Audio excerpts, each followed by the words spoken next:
Pito solito entrando no Bororé. Eu busco o Brasil ao tranco na sombra do Pangaré. Chapéu grande, lenço negro, jeitão calmo de quem chega. Na tarde em tons de aquarela, lembra um quadro do Berega.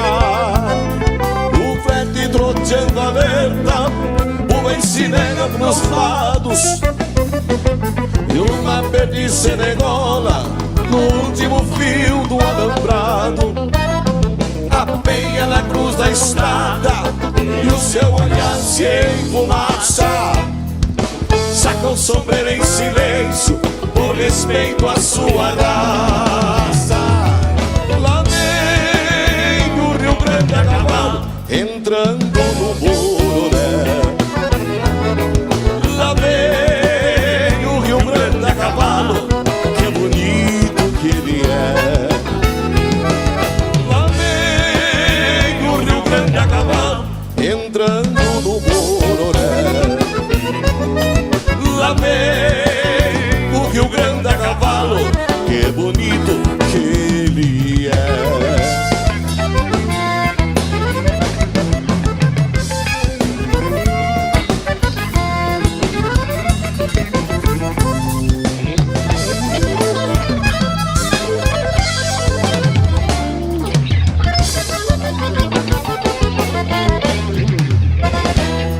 Procura a ponta do pingo e alça o corpo sem receio, enquanto uma borboleta senta na perna do freio.